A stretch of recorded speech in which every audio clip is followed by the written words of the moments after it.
My name is Joshua Odemi Emiko. I'm originally from Nigeria in Warri, Delta State, was where I was born. Well, I'm a prince. My family is royalty in Delta State, Warri. Just because I'm a prince, to me, is a title. It doesn't mean we live like royalty. I grew up in a very like war environment. There was a tribal war going on, and it became so tense. People were being killed on a daily basis for years. But my dad was a hardworking man. So he put himself in a good position to get us out.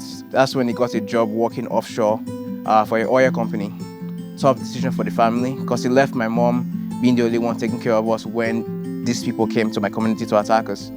Kind of like developed my character and what we as men have to do for the sake of family. And also like structured my view on women. Seeing my mom like taking care of us when my dad wasn't there. Even during this process, we still had people always trying to make sure we were fine because most of them knew my dad was away and they were looking after us. And my dad wasn't there. And that brought about my personality when it comes to looking after my neighbors. That's where I got that from.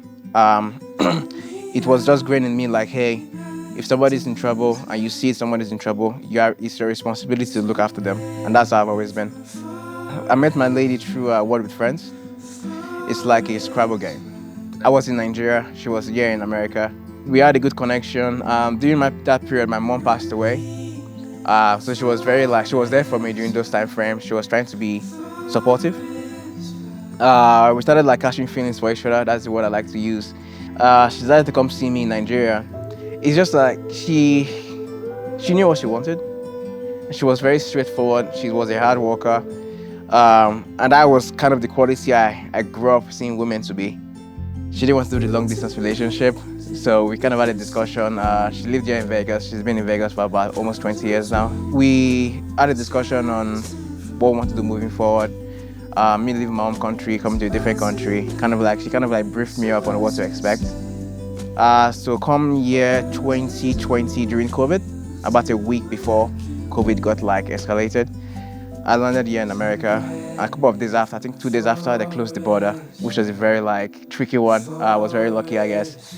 We got married down the strip at one of the chapels. We were blessed with a beautiful daughter. Her name is Emiko. I remember watching the news and there was this like wildfire going on in California. And back in Nigeria, whenever there is any disaster, everybody comes together and I try to mitigate the issue. So I felt it was the same. So I tried to reach out and they told me, they asked me if I'm a retired fireman or if I'm a fireman. I was a fireman. That was the first time I heard about the fire department or anybody being paid to fight fire.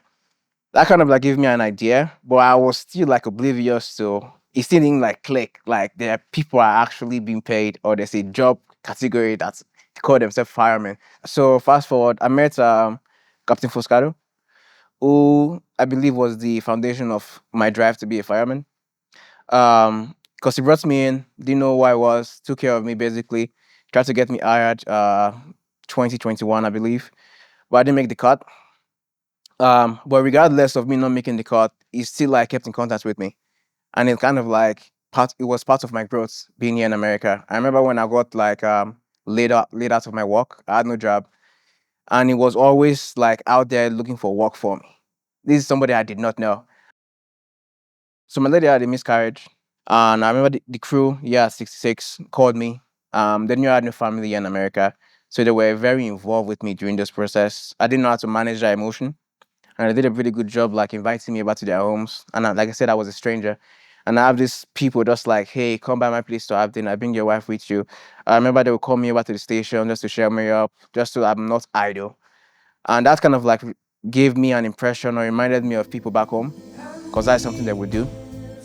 And that was my why. I was like, if I want to be part of this. That felt so good.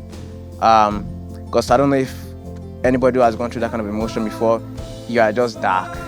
There's like this black cloud over and over your head. And they were there for me and for my family during that period. And I wanted to be part of that family. And that, I believe that was like driving force in signing up and still pursuing this career as a fireman.